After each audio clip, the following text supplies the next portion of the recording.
सगळ्यात शेवटी जे 2 नाईट्स होत्या त्या दिवशी सगळ्यात कमी टेम्परेचर होतं. आमचं नशीब पण असं ना -6 वगैरे की त्या 2 रात्री होत्या आणि शूटच्या, म्हणजे आम्ही असे म्हणजे ना चीट करता येते ना काही नाही. मुळी दिसेना युनिट मधले लोक. मी हॅट्स ऑफ आहे माझ्या सगळे जे लाईट बॉयज आणि कॅमेरा आणि जी सगळी बाकीची टीम आहे टेक्निकल, ते कुठे कुठे रॉस्टमवर झाडाच्या हाईटवर वगैरे बिचारे होते आणि त्या थंडीत -6 -7. मला जर पर्सनली विचारलं तर acting is my first passion. हे सगळ्यात जास्त आवडतं आणि त्याबरोबरच दिग्दर्शन. खूप विचार करावा लागतो, कारण गोष्ट 1-2.5 तासात तुम्हाला संपवायची असते. त्याला लॉजिक देणं खूप गरजेचं असतं. असं म्हणणार नाही मी की मालिका इलॉजिकल असतात, पण काही ठिकाणी तुम्हाला लिबर्टी नावाचा एक पॅटर्न असतो की गोष्ट एक कथा आहे. सो मला असं वाटतं की कॉन्टेंट जर का तुम्ही वेगळा दिला तर प्रेक्षक त्याला स्वीकारतात. आपल्याकडे उलटं होतं, प्रेक्षकांना हेच आवडतं. म्हणजे फॉर एक्झाम्पल विनोदीच आवडतं आणि आपण जर विनोदी सिनेमे करत राहिलो तर विनोदी आवडतं हे बरोबर आहे, पण म्हणून फक्तच विनोदी सिनेमा करत राहिलो हे अयोग्य आहे. नमस्कार सगळ्यात आधी तुम्हा सगळ्यांना. असंभवचा ट्रेलर पाहिला. खूप रंजक, रहस्यमय आणि थ्रिलर आहे. इंटरेस्टिंग वाटतोय. सर, डिरेक्शन केलंय. कथा कुणाची आहे, कशी सुचली आणि एकंदरीत चित्रपटाबद्दल काय सांगाल? सर्वप्रथम मी अतिशय मनापासून उत्सुकतेचे आभार मानतो आणि मला इथे बोलवलं असंभवच्या संपूर्ण टीमला. त्यासाठी असंभवची कथा कपिल भोपटकर म्हणून माझे मित्र आहेत त्यांची आहे. त्यानंतर पटकथा कपिल भोपटकर, विशाल इंगळकर आणि मी स्वतः असं आम्ही तिघांनी ती लिहिली.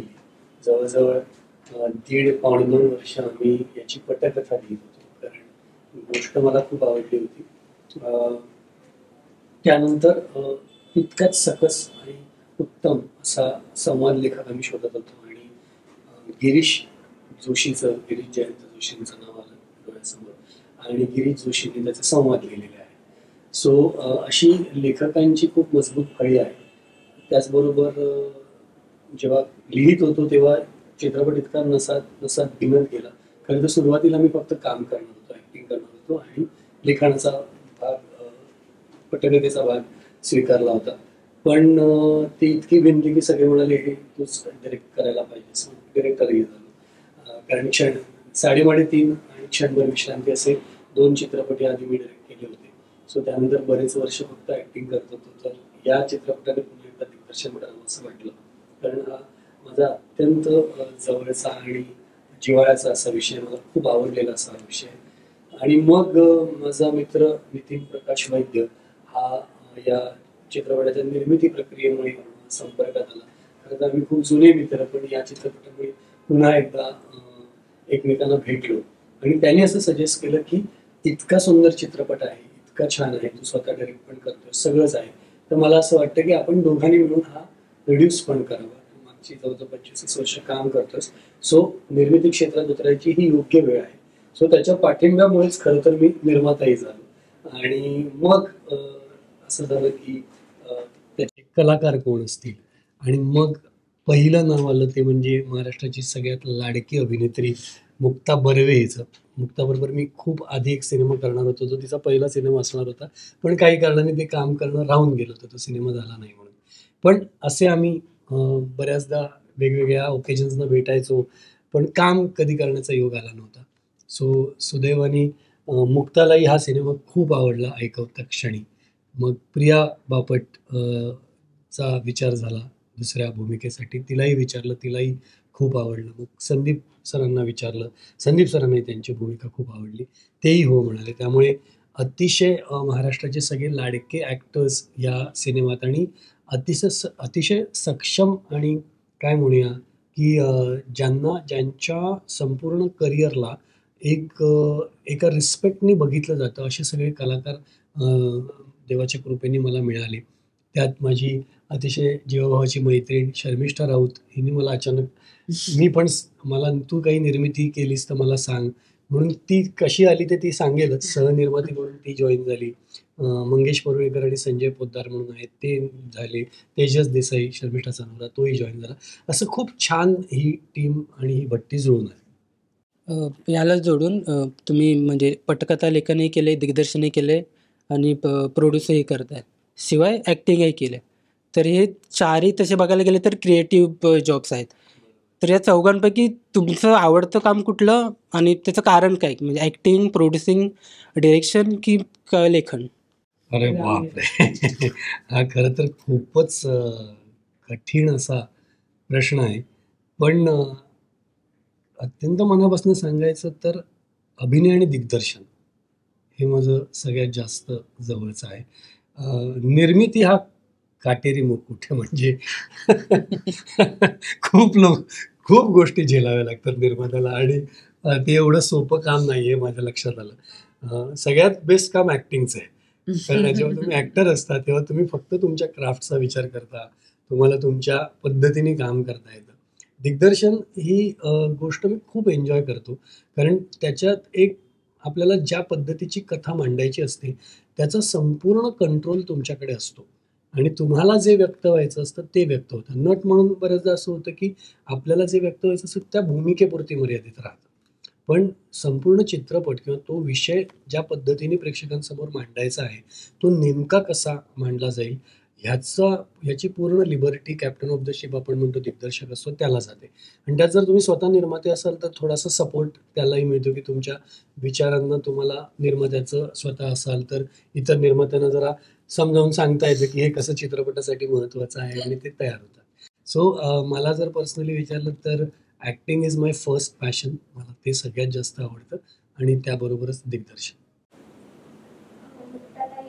तुमच्या भूमिकांबद्दल जाणून घ्यायला आवडेल आणि ह्या सिनेमाचं शूटिंग नैनितालला झालंय, तर मग त्याबद्दल पण तुमचे काही अनुभव असतील तर नक्की शेअर करा. पुनर्जन्मावरची फिल्म आहे, त्यामुळे मला 2 रोल करायला मिळत आहेत आणि चांगले आहेत दोन्ही रोल. म्हणजे बरेचदा असं होतं की एका चांगल्या भूमिकेसाठी तुम्हाला खूप वाट बघायला लागते, पण मला यात खूप वेगवेगळ्या 2 मुली साकारता येत आहेत, त्यामुळे मला चांगलं वाटतंय. 2 काळातली अर्थातच गोष्ट आहे. एक जुना काळ आहे, एक आत्ताचा काळ आहे. त्यामुळे त्याचे म्हणजे लुक्सपासनं, त्याच्या स्वभावापासनं, कुठच्याही गोष्टीवर मतं देण्यापासनं, भाबडेपणापासनं सगळं वेगळं आहे त्या दोन्ही पात्रांचं. त्यामुळे ती एक वेगळी गंमत होती या सिनेमाची की 2 वेगळ्या पात्रांबरोबर मला या सिनेमात वावरता आलं. आणि नैनितालला शूट करणं बऱ्यापैकी चॅलेंजिंग होतं.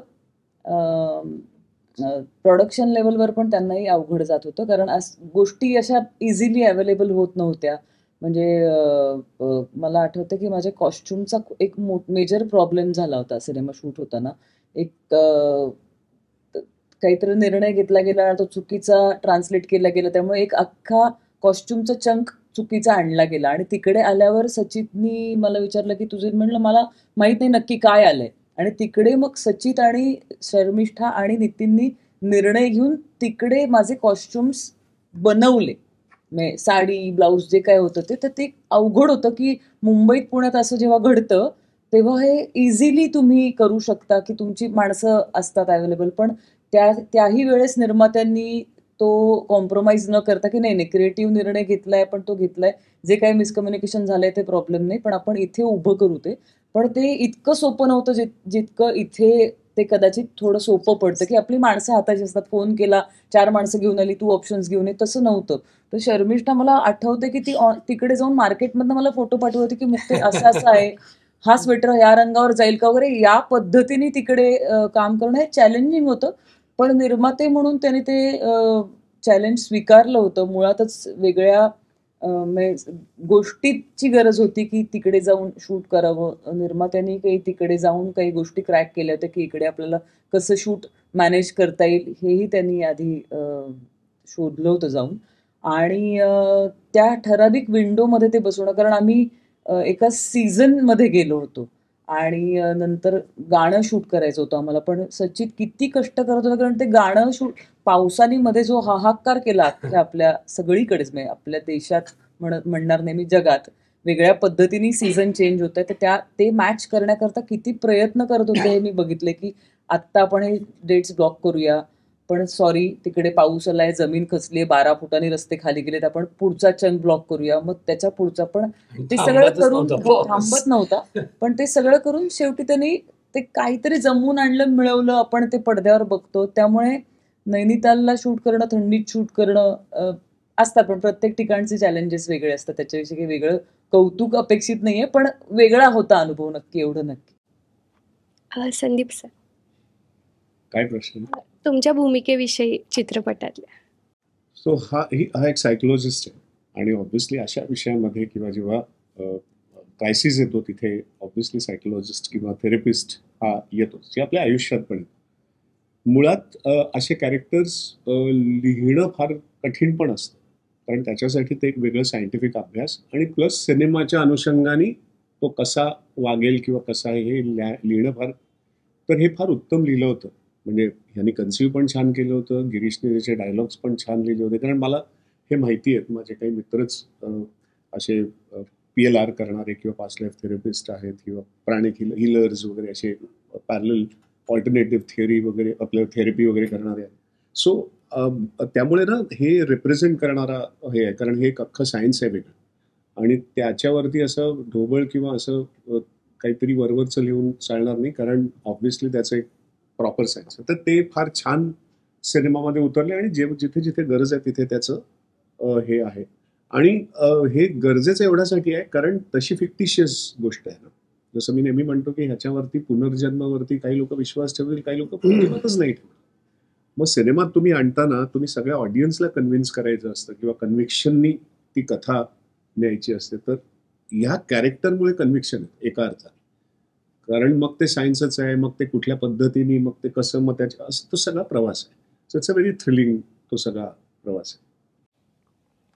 शर्मिष्ठा ताई, मालिकांची निर्मिती चालू आहे, चांगल्या चित्रपटांची निर्मिती चालू आहे, ही सगळी भट्टी कशी जमवली आहे? कारण की गेल्या काही वर्षात अभिनेत्री शर्मिष्ठा राऊत आमच्यासमोर निर्माती म्हणून समोर येते आणि टचवूड या सगळ्या प्रोजेक्ट्सला खूप चांगलं यश मिळतं आहे. तर याच्याबद्दल आणि कोणत्याही कलाकृतीची म्हणजे एक निर्माती म्हणून पाहताना तुझे काय निकष असतात? खरं तर तू जसं म्हणतेस तसं की भट्टी खूप छान जमून आली आहे, पण मी असं म्हणेन की ते जमण्यासाठी ना तुमचे आजूबाजूची टीम आणि बाजूचे सगळे लोक हे खूप कारणीभूत असतात. एकटीने मी ठरवलं म्हणून सगळं घडणार आहे का, तर ते अशक्य असतं. त्याच्यामध्ये तुमच्या बरोबर असलेले निर्माते असतील किंवा तुमच्या बरोबर असलेले ॲक्टर्स असतील, टीम आहे, टेक्निशियन्स आहे, हे सगळं खूप गरजेचं असतं आणि तरच निर्माती म्हणून मी उभी राहू शकते. जे गेली 4 वर्ष असं झालेलं आहे की स्वामींच्या कृपेने ते सगळं जमून येतंय. या फिल्मच्या बाबतीत अगदीच असं झालं की मी आणि सचित एका मालिकेमध्ये एकत्र काम करत होतो. हे माझ्यासाठी फार वाईट आहे की मी त्याची मोठ्या बहिणीचा रोल करत होते. मोठी बहीण. हो, मी मोठी बहीण होते. तर तरी मी मला- तिला ताई म्हणणं टाळलं हो, पहिल्या एपिसोडमध्ये, कारण scene त्यात मध्ये ताई घेऊन यायचं. आलेलं. आणि मी म्हटलं मी हा सीन करणार नाही. तर अशा गमती जमती घडत होत्या आमच्या सेटवर आणि आम्ही मजा मस्ती करत करत काम करत होतो, पण डेली सोप होता ऑब्व्हियसली. पण हे सगळं करत असताना एके दिवशी काय झालं, माझ्या डोक्यात काय आलं मला माहिती नाही, आणि मी सचितला म्हटलं होतं की सचित, तू जर काही केलंस, तू निर्मिती म्हणजे फिल्म्स काही जर प्रोड्यूस करणार असशील तर मला सांग, मला जॉईन व्हायला आवडेल त्या गोष्टीसाठी. आणि त्यावेळेला तो म्हणाला की तुला कसं कळलं, तुला माहिती होतं का, तुला काही माहिती आहे का, कळलंय का, काही न्यूज आहे का तुझ्याकडे? म्हटलं नाही नाही, कसली न्यूज? त्यामुळे नाही मी सांगतो. आणि अशा पद्धतीने ते एवढं आश्चर्यकारक होतं, कारण मी कधीच प्रोड्यूस काही केलं नव्हतं. त्यामुळे मला तू काही डायरेक्ट करणार असशील तर मला काम करायला आवडेल वगैरे हे मी समजू समजू शकतो. शकतो. पण तू जर काही प्रोड्यूस केलंस कधी आयुष्यात तर मला तुझ्याबरोबर असोसिएशन मध्ये यायला आवडेल. म्हणजे तुला असं का वाटलं असेल की मला प्रोड्यूस करावं असं वाटेल? नाही, असं मला वाटलं. आणि हे खूप असं मग मी गुलदस्त्यात असं- होतं हा, की ही फिल्म मला- माझं आणि नितीन आणलीच वैद्य नव्हती. दोघांचंच ठरलेलं की आपण मिळून प्रोड्यूस करायचं, बाकी कोणालाच माहित. मी माझ्या घरी पण सांगितलं नव्हतं. हो. त्यामुळे हिला कळण्याचा प्रश्न तरी मला कळे ना की हिने काय विचारलं असेल का. तरी मी 10 दिवस घेतले विचार करायला आणि 10 दिवसांनी मग 10 दिवसांनी Finally त्यांनी मला म्हटलं, डायरेक्ट तुम्हाला म्हणाला की हो, आपण आम्हाला आवडेल की तू जॉईन झाली आम्हाला. तर मग विषय ऐकला गेला. तेजस माझा नवरा, जो त्याने ती गोष्ट ऐकली. आणि नॉर्मली क्रिएटिव्ह डिसिजन एरिकॉन टेलिफिल्म्समध्ये मी घेत असते. तर तो येऊनच तो अशा याच्यामध्ये आला होता, कारण मी शूटला दुसरीकडे होते आणि मी पोचले घरी आणि तो मला तू पहिले बस आणि मला तुला गोष्ट सांगायची आणि त्याने त्याच्या पद्धतीत एक गोष्ट मला सांगितली आणि माझं असं झालं आणि मी जे गुंतले त्याच्यात म्हटलं ह्याच्या तोंडून ऐकताना मी जर इतकी गुंतली सचित कडनं किंवा रायटर कडनं जेव्हा ऐकेन तेव्हा तर म्हणजे मला काय होईल. तर त्यामुळे तो एक भाग घडला आणि मी जसं म्हणते तसं की इट्स अ टीम वर्क, एकट्याने हे कधीच शक्य होत नाही आणि so I am really blessed की हे असंच हा प्रवास मला असं वाटतं चालू राहू दे, असंभव हिट होऊ दे आणि असंभव नंतर सुद्धा पुढच्या कलाकृतीसाठी सुद्धा टीम एकत्र यायला पाहिजे. मालिकांचा प्रश्न निघाला तर ती जसं म्हणाली तसं की मालिकांची निर्मिती आणि यशस्वी मालिका करणं म्हणजे निर्माता म्हणून एक सध्या चॅलेंज आहेच चॅनलवरती. तर तिथला प्रेक्षक वर्ग आणि परत मराठी चित्रपटांचा म्हणून जो एक ऑडियन्स आहे तो एक वेगळ्या प्रकारे म्हणजे वेगळा कंटेंट कन्झ्युम करणारा आहे. तर हे निर्माता म्हणून किती चॅलेंजिंग आहे आणि किती लक्ष ठेवायला लागतं, या सगळ्या गोष्टींचा किती विचार करावा लागतो? खूप विचार करावा लागतो, कारण गोष्ट 1-2.5 तासात तुम्हाला संपवायची असते, त्याला लॉजिक देणं खूप गरजेचं असतं. असं म्हणणार नाही मी की मालिका इलॉजिकल असतात, पण काही ठिकाणी तुम्हाला लिबर्टी नावाचा एक पॅटर्न असतो की गोष्ट एक कथा आहे. म्हणजे एका व्यक्तीला आपण पूर्वी म्हणायचो की एक राजा होता, त्याची एक आवडती राणी होती आणि एक नावडती होती, तेव्हा ते आपल्याला चालायचं. पण मालिकांमध्ये आपण बघायला जातो तर अरे काय ह्याला 2-2 बायका आहेत, हे कसं काय, पण त्या हिसाबने तिथल्या गोष्टी आपण चवीने वाचायचो. सो माझं असं म्हणणं आहे की ते तुम्ही किती वेळात ते सांगता आहात त्याला फार महत्त्व आहे ते, आणि त्याच्या मागचं लॉजिक सुद्धा शोधणं खूप गरजेचं असतं, कारण ते तेवढ्यात संपवायचं असतं. तिथे तुम्हाला चान्स नसतो. इथे एक एपिसोड जरी माझा थोडाफार मागे पुढे झाला तर मला चान्स आहे दुसऱ्या एपिसोडमध्ये किंवा पुढच्या आठवड्यामध्ये तो कव्हरअप करण्याचा. इथे ज्या वेळेला नाटक असू देत किंवा सिनेमा असू देत, एकदा तो पडद्यावर किंवा स्टेजवर आल्यानंतर त्याला रिटेक काहीही नाहीये. त्यामुळे जे काही करायचंय ते खूप आधी करायचंय. नाटक आणि मी असं म्हणेन की फिल्म याच्यासाठी संहिता तुमची खूप महत्त्वाची आहे, ती खूप विचार करूनच मांडावी लागते. तिथे रेक्टिफिकेशनसाठी चान्स नाहीये, इथे तो थोडाफार तुम्हाला मिळतो. सो प्रेक्षक तो पण तशा पद्धतीने विचार करणाऱ्यातला असतो. आता फॉर एक्झाम्पल मी असंही म्हणेन की सचित, संदीप दादा किंवा मुक्ता हे सुद्धा टेलिव्हिजन करून आलेले आहेत किंवा त्यांनी ते मध्ये ते करतायत सुद्धा, पण याचा पण फार फायदा होतो, कारण ज्या वेळेला फिल्मचे ॲक्टर्स आणि टेलिव्हिजनचे तुम्हाला रोज भेटत असतात, त्यामुळे जेव्हा मी ॲक्टर म्हणून पण बाहेर पडते तेव्हा ते पटकन मला पकडतात, मला कारण मी रोज दिसतीये त्यांना, तर तो सुद्धा त्यांचा फरक पडतो. पण ज्यावेळेला दिग्गज कलाकार आपण असं म्हणू की फिल्मसाठीचे सुद्धा जे जेव्हा छोट्या पडद्यावर येतात तेव्हा त्यांची एक वेगळीच मजा असते. ते सुद्धा त्या छोट्या ढाच्यामध्ये येण्याचा खूप प्रयत्न करत असतात आणि ते मला वाटतं तो त्यांचा एक कसं की ते व्यवस्थित त्याच्यात येतं. त्यामुळे मला असं वाटतं की प्रेक्षकांना ती दोन्ही पर्वणीच असते की जेव्हा तुम्ही मालिकांमध्ये असू देत किंवा फिल्ममध्ये असू देत. थोडा हा प्रश्न तुम्हाला चौघांनाही आहे की एका प्रकारे कंटेंट वाईज सुद्धा थोडी स्टेप अहेड असं म्हणतो का आपण, कारण वास्तवदर्शी सिनेमा, मराठी चित्रपट हा वास्तवदर्शी सिनेमा आशय तितकाच आशयघन राहिलेला आहे. पण आता आपण बघतोय की मालिकांमध्ये सुद्धा तुमच्याच नवीन मालिकेप्रमाणे चेटकिणीची गोष्ट आहे, थ्रिलर्स आहेत, पुनर्जन्म आहे, आपण आता दशावतार जरी पाहिला तरी कुठे ना कुठेतरी एक वेगळ्या प्रकारचा कंटेंट आहे, ज्याच्यामध्ये मग पिरियड पण आहे, थ्रिलर्समध्ये वेगळ्या गोष्टी पण आहेत. जसं सरांनी सांगितलं की सायकोथेरपी म्हटल्यानंतर सुद्धा एक वेगळा तो कन्व्हिन्सिंगली हे करायचं. तर हा कंटेंट ज्या पद्धतीने कंटेंट क्रिएटर्स म्हणून जेव्हा तुम्ही बघता तर काय वाटतं की एक पाऊल पुढे आहे काय? मला असं वाटतं की मध्ये जो कोविडचा काळ गेला आणि त्याच्यानंतर OTTचं प्रस्थ वाढलं, कारण थिएटरमध्ये जाणं प्रेक्षकांना शक्य नव्हतं आणि अचानक प्रेक्षकांची अभिरुची बदलली असं मला वाटतं. त्या मधल्या 3-4 वर्षामध्ये खूप कायापालट झाला.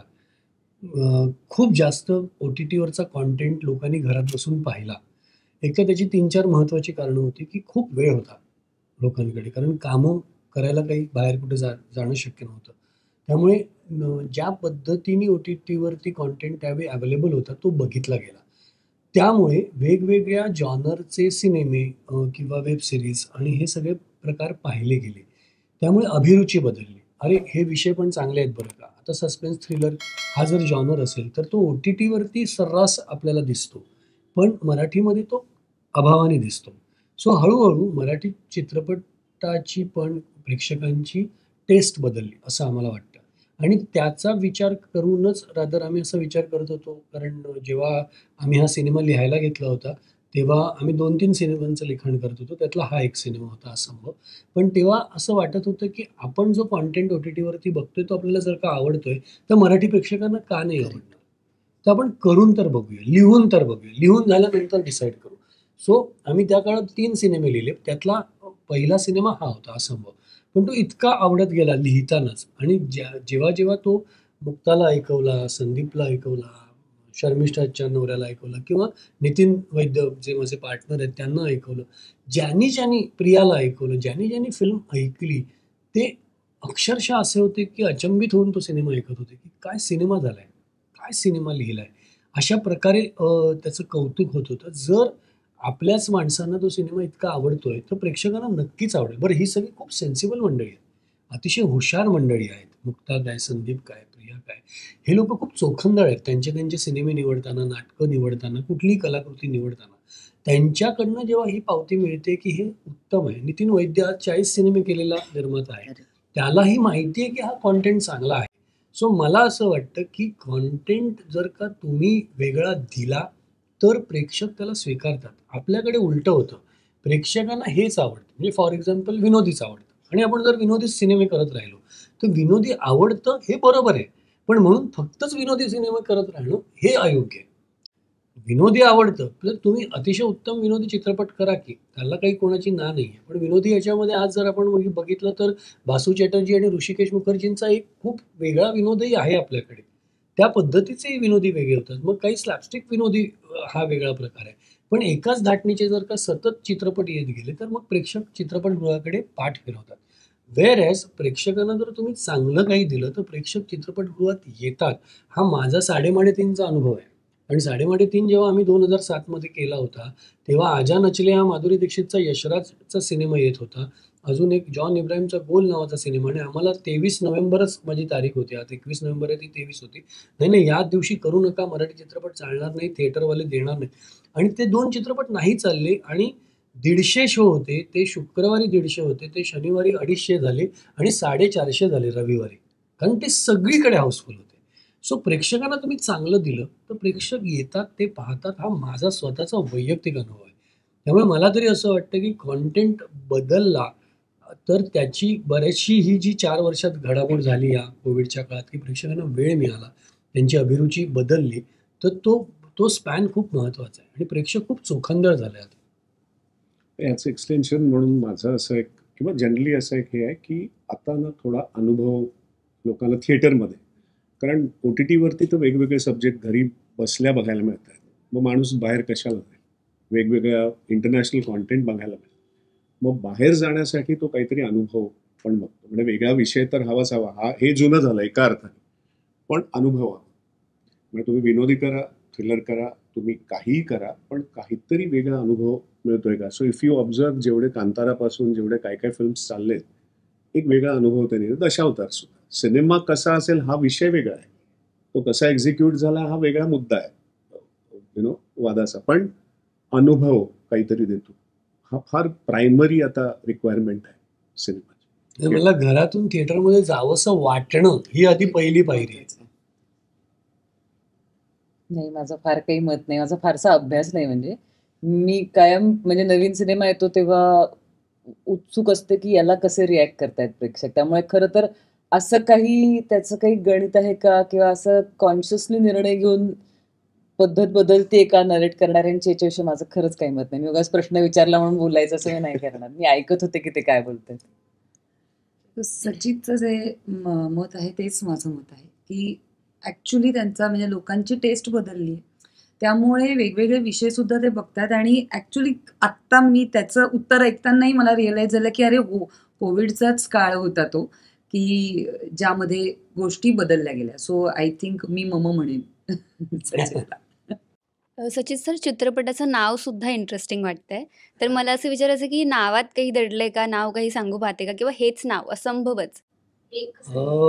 खूप खूप खूप विचार करत होतो आम्ही, खूप खल केले, खूप नावं काढली, जवळजवळ 100 नावं काढली या चित्रपटासाठी आणि सुचतच नव्हतं की नेमकं नाव काय असावं. आणि एक दिवशी मी विचार करत होतो की यात घडणाऱ्या ज्या गोष्टी आहेत त्या कल्पनेच्या पलीकडच्या आहेत. म्हणजे ह्यात जे घडतंय या चित्रपटामध्ये ते आपल्या कल्पनेच्या पलीकडचं घडतंय. तर माझ्या डोक्यात अजून एक टायटल आलं होतं म्हणजे अकल्पित. हे कल्पनेच्या पलीकडचं तर अकल्पित. तर मी म्हटलं नाही, पण अकल्पितमुळे थोडासा कादंबरीचा आणि असा एक त्याला फील येतोय. तो चित्रपटाचं टायटल म्हणून पटकन म्हटलं असं जे कल्पनेच्या आणि मला एकदम सुचलं असंभव. म्हटलं हां, हे खूप छान टायटल आहे.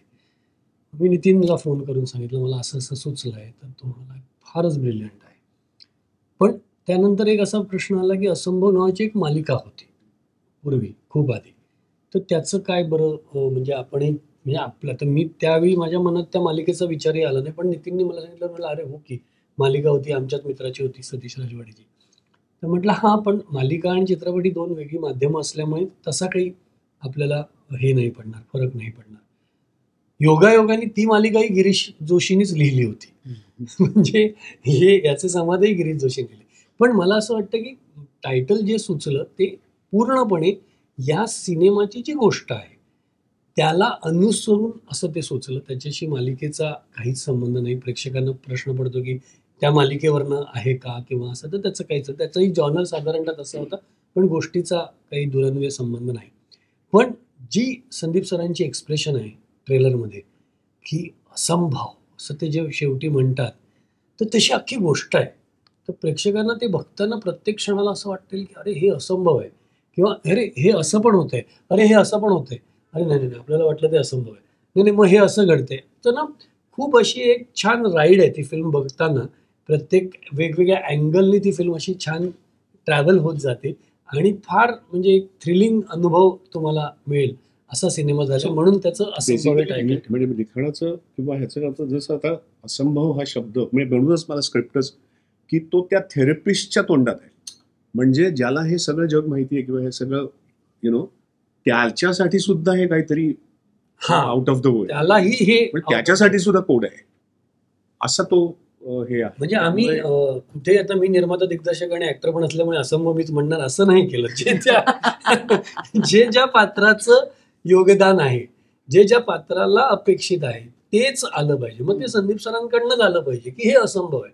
कारण आम्ही असंभव म्हणणं आणि एका सायकियाट्रिस्टने असंभव म्हणणं, कारण मग तर ह्याला जमीन आसमानाचा फरक आहे. की यांनी म्हटलं की झालं किंवा हे पुढचे येतात ना, यांनी म्हटलं की पुढे सामान्य माणूस काय म्हणणार एका तज्ञ माणसाने म्हटल्यावर. दॅट इज माय स्क्रिप्ट पासून इट्स अ व्हेरी सो ते टायटल सुदैवाने खूपच आवडलं. पण त्याच्यासाठी खूप विचार केला आणि सगळ्यात डिफिकल्ट भाग हा टायटलचा आहे. पहिला जो लुक आहे साडीवाला जो आहे तो त्याचा काही वेगळा विचार केला होता का? कारण ते व्हिज्युअली खूप छान आणि वेगळ्या पद्धतीचं वाटतं. जनरली कलकत्ता वगैरे अशा त्याचं ते तर आम्ही नंतर बोलूच. आधी मुक्तातीच्या 2 भूमिकांविषयी बोलेल, मग आम्ही 2 काळातल्या त्या असल्यामुळे त्याचा थोडा वेगळा विचार केला आहे. आणि अर्थातच जे मगाशी मी वर्णन केलं की शर्मिष्ठा त्यातल्या बराचसा भाग शर्मिष्ठाने उचलला होता. मेकअपच्या टीमनी पण खूप त्याच्यावर काम केलं.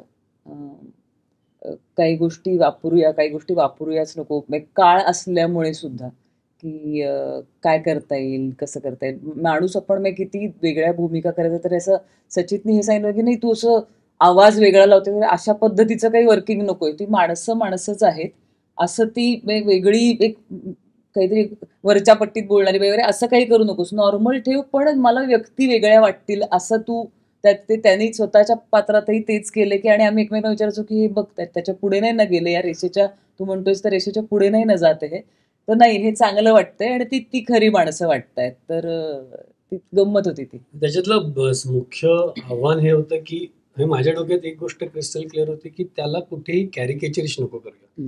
आणि ती मुक्ताच्याही 2 भूमिका आहेत आणि माझ्याही 2 भूमिका आहेत. तर आपण असा विचार करूया की आपण ही एक वेगळी भूमिका एका वेगळ्या कलाकृतीत करतोय आणि ही एक वेगळी भूमिका आपण एका वेगळ्या कलाकृतीत करतोय.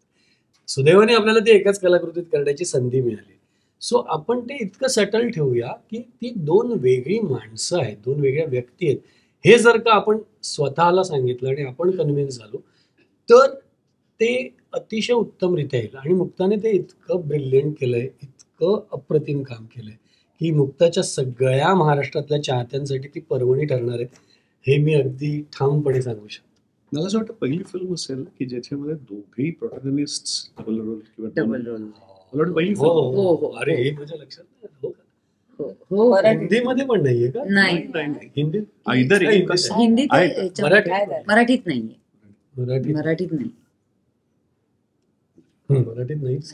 तुम्ही सांगू शकाल आहे का? नाही मराठीत नाहीये. हिरो हिरोईन दोघांचेही हिंदीत आहे, डबल double रोल आहेत role. असं आहे का? कारण गैर मी डबल रोलचा केला होता नाही. तेव्हा मी खूप असं स्टडी पण नाही ही एक वेगळी बातमी हो. करते. आणि म्हणूनच मला ते आणि खरंच मुक्ताने फार गोड काम केलं. मुक्ता काय, संदीप सर नाही नाही काय, पण इव्हन मी प्रिया बापट, की प्रिया फारच सुद्धा सुंदर. आणि सचित सुद्धा म्हणजे आम्ही शूट करत होतो आणि त्याचा एक वॉक होता आणि मी मॉनिटरवर उभी होते आणि बघत होते.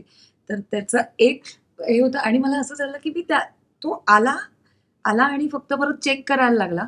तर त्याला मी घेऊन बाजूला गेली, म्हटलं फार वेगळं दिसतंय रे.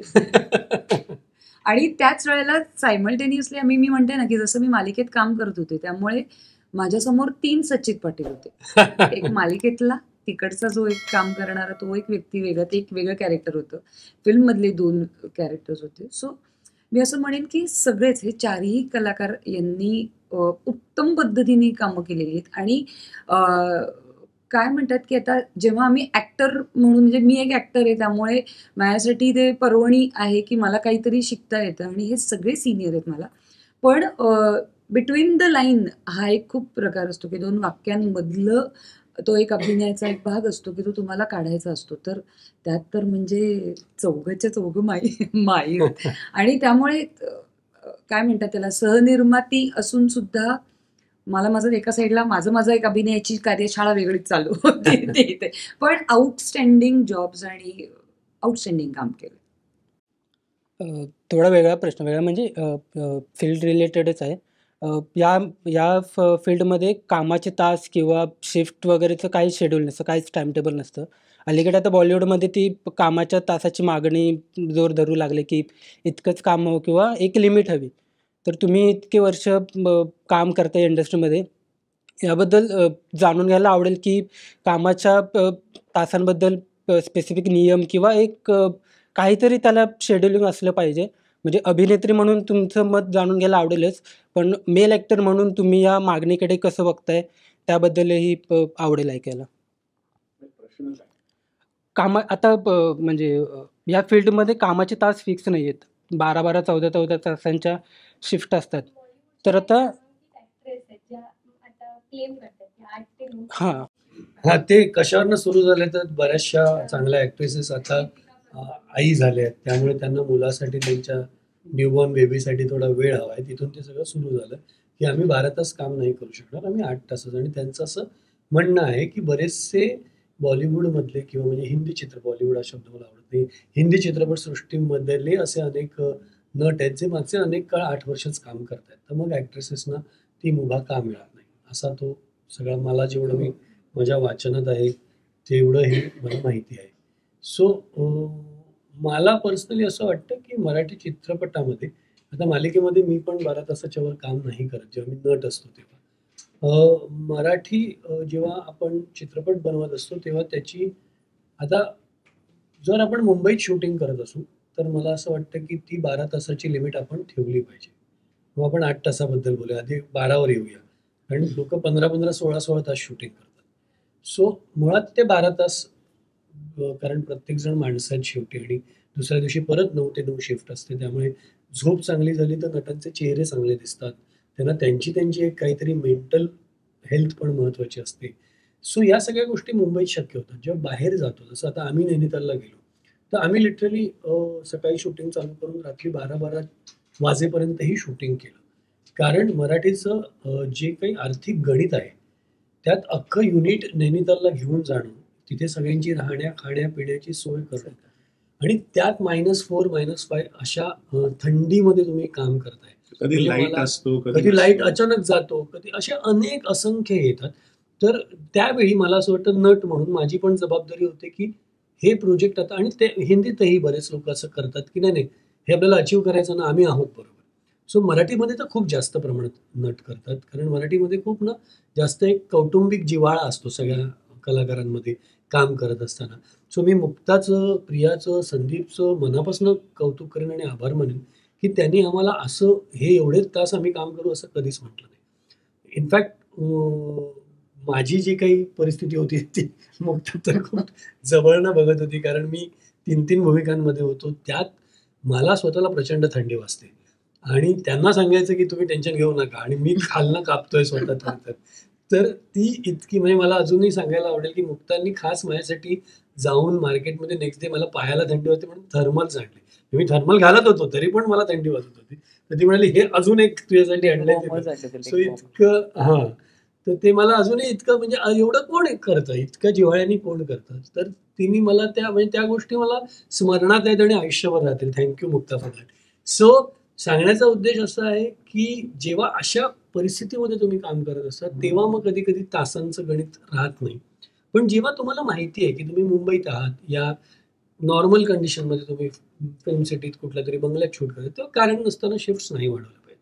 आता प्रश्न येतो 8 तास. जर का एखादी ॲक्ट्रेस म्हणाली की मी 8च तास काम करणार, तर तो अतिशय व्यक्तिसापेक्ष असा प्रश्न आहे आणि व्यक्तिगत असा प्रश्न आहे की मला समजा मुक्ता बर्वेला कास्ट करायचं आहे आणि मुक्ता बर्वेने 8 तास सोडले, मला 6 तासच मी देईन असं म्हटलं आणि मला मुक्ता बर्वेच हवी आहे हिरोईन म्हणून, तर मी 6 तास ओके मुक्ता 6 तास काम करू. मग माझं स्किल आहे की ते मी कसं मॅनेज करायचं. मुक्ताचं काम मला 6 तासात करून मुक्ताला सोडायचं, मग उरलेल्या वेळात बाकीच्या आर्टिस्टकडनं काम करून घेणं. पण इट डिपेंड्स ती ॲक्ट्रेस कोण आहे, त्या ॲक्ट्रेससाठी म्हणजे ती तेवढी वर्थ आहे का. एखाद्या नवीन ॲक्ट्रेसला घेऊन 6 तास काम करत असं कोणी म्हणणार नाही, कारण 4 ऑप्शन वेगळे मिळणार. पण ज्या अशा पद्धतीच्या मुक्तासारख्या ज्या ॲक्ट्रेसेस आहेत त्यांनी स्वतःला इतकं प्रूव्ह केलेलं आहे आजपर्यंत की एखाद्या भूमिकेसाठी, म्हणजे जसं हे लिहित असताना आणि हे करत असताना मुक्ताच सगळ्यांच्या डोळ्यासमोर आमच्या होती. त्यामुळे तेव्हा जर मुक्ता, आता मी सांगू शकतो पण तेव्हा बोलली असती की मी 10 तासच करत, तर मला हो म्हणण्याच्या पण तिने जसं केलं नाही. तिने 14-14, 15-15 तासही काम केलं आमच्यासाठी.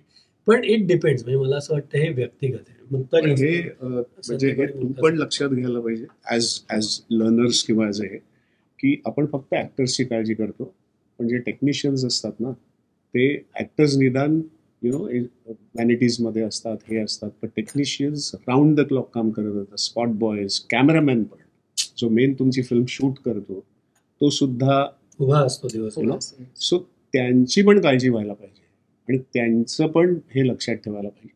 त्यांच्यासाठी तर फार गरज आहे, कारण ते इतके सतत असतात, उन्हात असतात, थंडीत असतात, ह्याच्यात असतात, तर त्यांना पण ते हे मिळालं पाहिजे. म्हणजे आपण नुसतं ॲक्टर्सचा का विचार करतो. फिल्म काय ॲक्टर्सनी होते नाही, सगळ्यांनी होते. मुक्ता नाही, मुक्ताचं याचं उत्तर हा मोरलेस तुम्ही सांगितलंच आहे. पण अर्थातच जर पॅम्परिंग मिळालं कोणालाही तर डिलिव्हर तुम्ही जे करता ते जास्त बेटर होऊ शकतं. म्हणजे उद्या तुम्हालाही जर सांगितलं की तुमचा आता उद्यापासून 18 तासाचा दिवस असणार आहे, तर मेंदू जितकं काम करेल त्याच्यापेक्षा 12 तासांचा दिवस जास्त काम करेल आणि 8 तासाचं त्याच्यापेक्षा जास्त काम करेल. त्यामुळे कुठल्याही डिपार्टमेंटला विश्रांती मिळणं अप्रोप्रिएट हे गरजेचं आहे. त्यातनं जो मुद्दा जो काही म्हणजे ऍक्टर्स, मेल ऍक्टर्सना मिळतं, मग बायकांना का नाही मिळत हे वेगळ्या दिशेला जाणार आहे. ते बरेच ठिकाणी तुम्ही जे डिलिव्हर म्हणजे पैसेही अनेक वर्ष, हॉलिवूडमध्ये सुद्धा अजूनही मेल ऍक्टरला मिळणार आणि फिमेलला मिळणार यात खूप फरक आहे. आणि तो एक वेगळा विषय, म्हणजे त्याचे प्रत्येक मुलीला वेगळं वाटत असतं आणि वाईटच वाटत असतं. कारण तितकेच कष्ट आणि तितकंच कॉन्ट्रीब्यूट करून आणि तितकंच हे करून जर कमी त्याचं हे मिळणार असेल मोबदला, आणि हा का याचं उत्तर कोणीच देऊ शकणार नाही. हे काम सांगतोय परत युनिव्हर्सली, जसं अक्षय कुमार हा फक्त सकाळी लवकर आणि संध्याकाळी 4च्या 5च्या पलीकडे कामच करत नाही. तो रात्रीचे सीन्स तो करतच नाही, तो सगळे दिवसा शूट करतात आणि VFX मध्ये करतात. मग सगळ्यांना सकाळी उठून त्याच्या ह्यानी ते काम कर, एका अर्थाने चांगलं आहे, सकाळी उठून तुमचं लवकर संपतं काम आणि तुम्ही लवकर, असं तोही सांगतो. पण हे खूप स्टार ओरिएंटेड आहे. माझं असं म्हणणं आहे की Y can't be have empathy towards everybody. नाही, त्याचा उपयोग म्हणजे चांगलंच होईल, त्याचा उपयोगच होईल की तुम्ही 12 तास रटाळ काम करण्यापेक्षा 8 तासात बेटर काम करू शकणार असेल तर बेटर हे घ्या. म्हणजे 50 लोकांचं युनिट आहे, पण त्यातली 49 लोक ही काही काम न येणारी असतील तर त्या 50 लोकांच्या युनिटला काही अर्थ नाही. त्याच्यापेक्षा 5 सक्षम लोक असणं चांगलं असतं केव्हाही. तेच आहे तासांचं सुद्धा, की आम्ही 14 तास काम केलं, 14 तासात तू डिलिव्हर किती केलंस. सो त्याचं गणित मांडता येतं, पण अर्थात आर्थिक पाठबळ असण्याचे मराठी सिनेमा कायमच स्ट्रगलर या ह्याच्यातच आर्थिकदृष्ट्या असतो, की असं कोणीच निर्माता येतो आणि म्हणत नाही तू सांग किती पैसे तुला हवेत आणि आम्ही देऊ. असं कधी होत नाही. ऐक ना, आपल्याला एक फिल्म करायची, आपल्याकडे पैसे कमी आहेत, हीच पहिली सुरुवात असते, आणि आपण सगळे मित्र मिळून करणार आहोत, हीच दुसरी सुरुवात असते. पण आपल्याकडे खूप चांगली गोष्ट आहे सांगायला आणि प्रेक्षकांना ती आवडेल हेच असतं. त्यामुळे ते त्या दिशेने जातोय. कदाचित असं कोणाला आवडणार नाही, निर्मात्यानेही आवडेल जर अशी मुभा देऊ शकले की चल आपण इतकेच वेळ काम करू. पण ते आर्थिक गणित पण मांडणं अवघड असतं. जे तारेवरची कसरत या लोक करतात त्या मी बघतो, म्हणूनच कोणी नट म्हणत नाही नाही माझं झालं मी जाते घरी, असं कोणी करत नाही. कारण दिसतंय की मोठ बांधतायत, त्यातनं काहीतरी येतंय आणि त्यातनं काहीतरी कोणाचं तरी भलं झालं तर होऊ दे असंच वाटत राहतं. म्हणजे हाच सिनेमा जर का हिंदीमध्ये झाला असता तर त्याचं बजेटच वेगळं असतं. पण मुद्दा म्हणून मी मराठी सिनेमाला अजूनही किंवा सगळ्या टेक्निशियन्स की आपल्याला कमी बजेटमध्ये सुद्धा आपल्याला परत तोच अनुभव किंवा तोच तीच क्वालिटी आपण देतो. याच्यामुळे आपण किती एका अर्थाने किती सक्षम आहोत किंवा किती आपण आउटपुट देऊ शकतो हे पण सेन्सिबल आणि सेन्सिटिव्ह लोक, मला असं वाटतं की ऍक्टर्स सुद्धा म्हणजे आहेत, जसं सचित म्हणाला की जर गोष्ट, मला असं बरं वाटतं की जेव्हा प्रोड्युसर आणि पूर्ण युनिट इन्क्लुडिंग आर्टिस्ट यांच्यामध्ये जर ट्रान्सपरन्सी असेल ना, म्हणजे जर मी आणि माझ्या बरोबरची माझी क्रिएटिव्ह टीम आम्ही काहीतरी ठरवलं आणि डायरेक्ट येऊन सगळ्यांवर बॉम्ब फोडला 8 वाजता की नाही आज आपण 12 वाजेपर्यंत शूट करणार आहोत, तर दॅट इज म्हणजे काही त्याला अर्थ नाही आहे.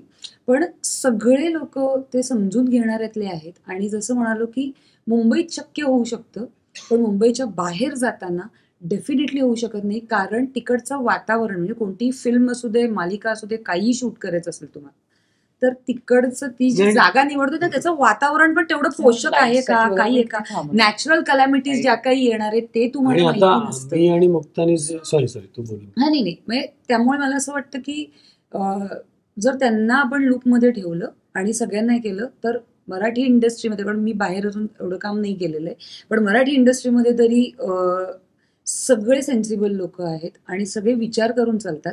मग प्रोड्युसर म्हणून आम्हाला तो एक विचार करावा लागतो की ओके हे आमच्यासाठी एवढं करतात, एक पाऊल पुढे आलं तर आम्हाला यांच्यासाठी डेफिनेटली 10 पावलं पुढे यायचंय. आणि मग आमची टीम अजून काय करू शकतोय, पर्सनल एक टच आम्ही जाऊन त्यांच्यावर बोलून काय देऊ शकतोय, काय काय सॉल्व्ह करू शकतोय प्रॉब्लेम.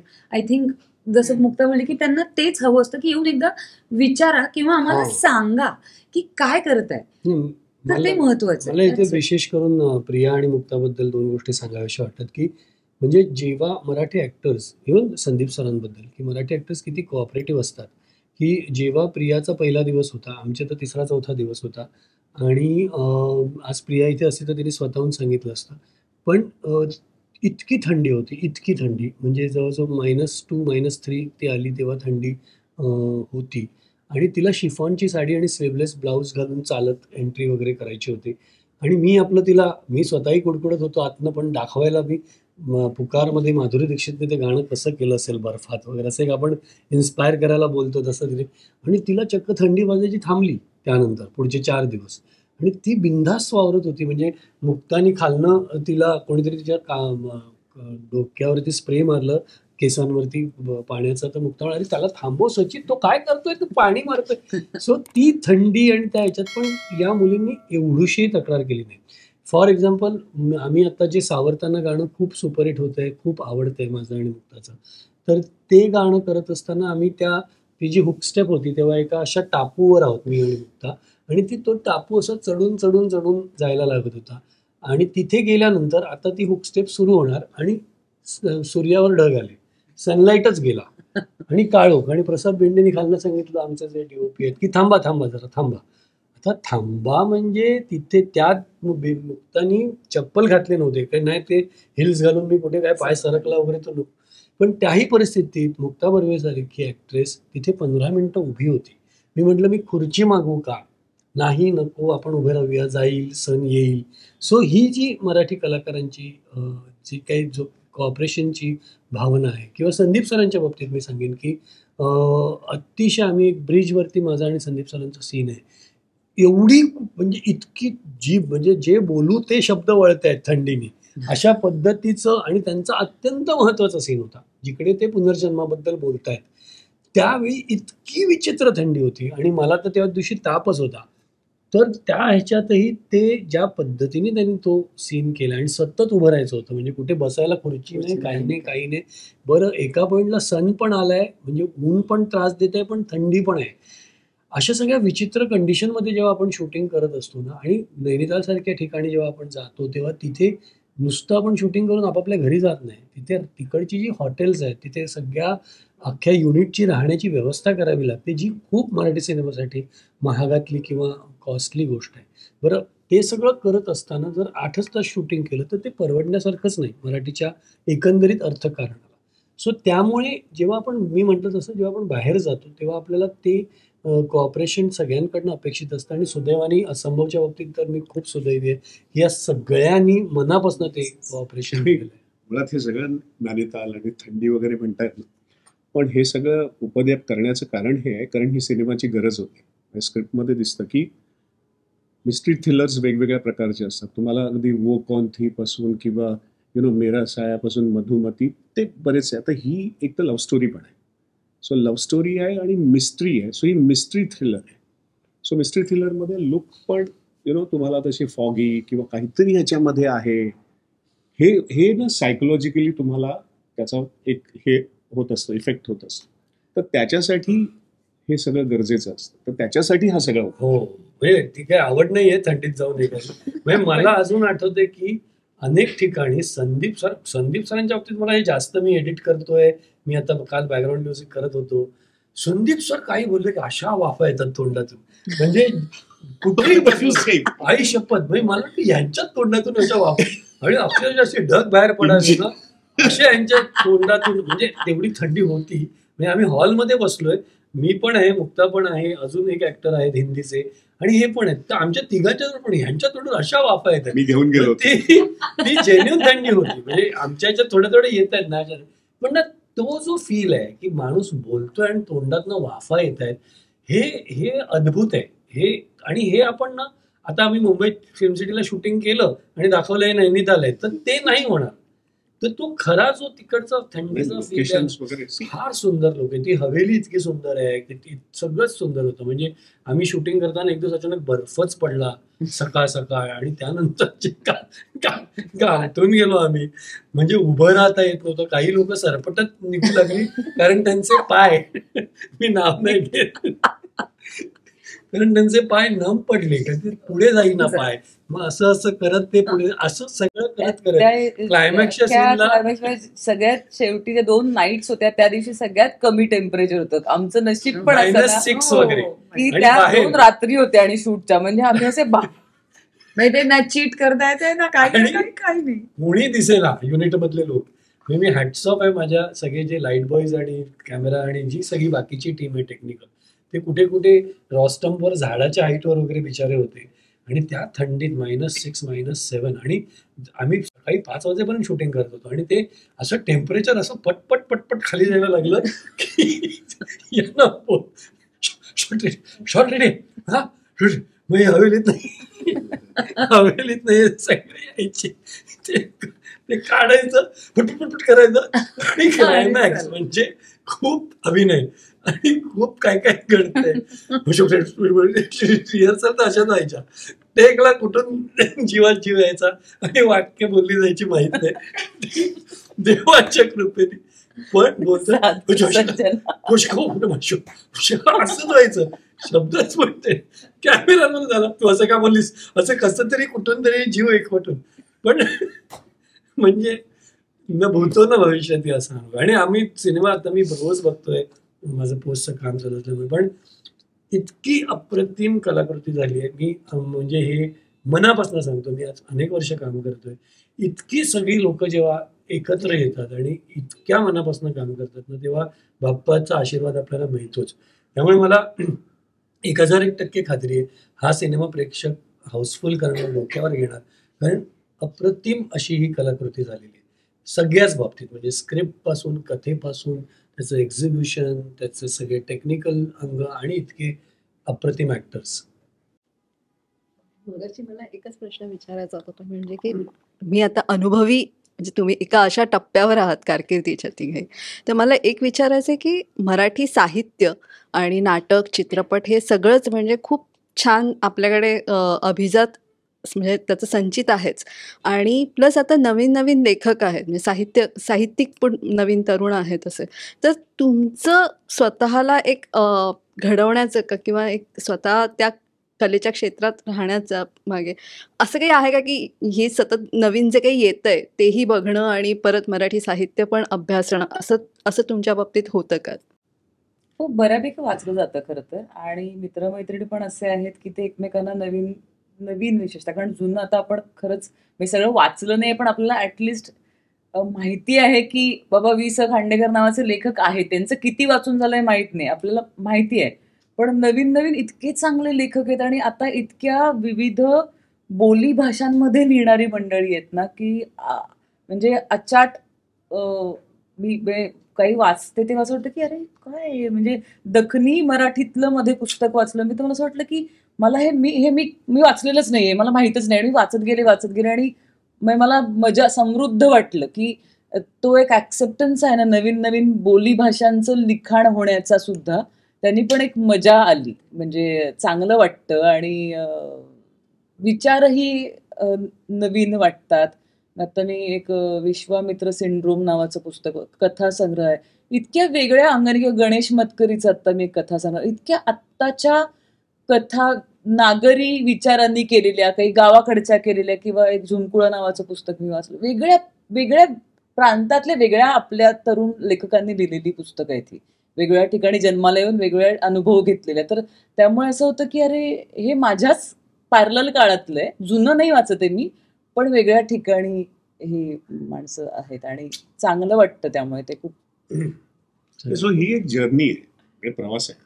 आणि तुम्ही जेवढं तुम्ही ॲक्युम्युलेट करा, तो असं एक स्पंज असतो, जसा तुम्ही शोषून घ्याल ते तुमच्या आउटपुटमध्ये बऱ्यापैकी जेव्हा जेव्हा लागेल तेव्हा ते तुम्हाला वापरता येतं. आणि ती समृद्धीच, कारण सिनेमा किंवा प्रोजेक्ट हे एक निमित्त आहे आणि ऑब्व्हियसली ते तुम्हाला करिअर वाईज हे करत जातं, पण माणूस म्हणून ह्या सगळ्या बघणं, ऐकणं, तुम्हाला संगीतातलं काही कळलं, हे कळलं, ते कळलं. सो इनफॅक्ट डिरेक्टरला तर हे सगळं पाहिजेच पाहिजे, तर तो एक उत्तम अनुभव लोकांना देऊ शकतो, कारण तो एक ॲक्युम्युलेटिव्ह अनुभव असतो. पण जसं तू हा प्रश्न विचारलास ना की आपलं, आणि जे सगळ्यांनाच माहीत असं ही म्हणाली की एवढं सगळं साहित्य आहे, ह्याच्यासाठी ना मराठीमध्ये OTT येणं फार गरजेचं आहे, डेडिकेटेड मराठीसाठी, जो यायलाच पाहिजे. कारण तर वेगवेगळे विषय, किंवा आमच्या अजूनही मराठी सिनेमाला OTT नाही आहे, प्लॅटफॉर्म नाही आहे. म्हणजे आता सॅटेलाइट राईट्स कमी झालेले आहेत, कारण TV आता आउटडेटेड होत चाललेलं आहे, किंवा फार तर OTT राईट्स जे हिंदीला मिळतात, नेटफ्लिक्स, ॲमेझॉन, तसं मराठीला मिळत नाही आहेत, ते फार गरजेचं आहे. आणि हे मला असं वाटतं तुम्ही सगळ्यांनी आपण हे करायला पाहिजे, कारण हे व्हायलाच पाहिजे. तर मराठी इंडस्ट्रीला, मराठीला सपोर्ट मिळेल, वेगवेगळं साहित्य विषय हँडल करता येते जे हिंदीमध्ये आता होत आहे. अच्छा, तुम्ही चौघंही आज वेळात वेळ काढून आमच्याकडे आलात, त्यासाठी खूप खूप थँक्यू. तुमच्याशी गप्पा मारून खूप मजा आली आणि असंभवसाठी आमच्या सगळ्या टीमकडून तुम्हाला खूप साऱ्या शुभेच्छा. Thank you so much. मला एकच जाता जाता गोष्ट सांगायची की बऱ्याच दिवसांनी इतकं स्वच्छ मराठी आणि इतके छान प्रश्न आम्ही ऐकले, त्याबद्दल तुमचे मनापासून आभार. थँक्यू.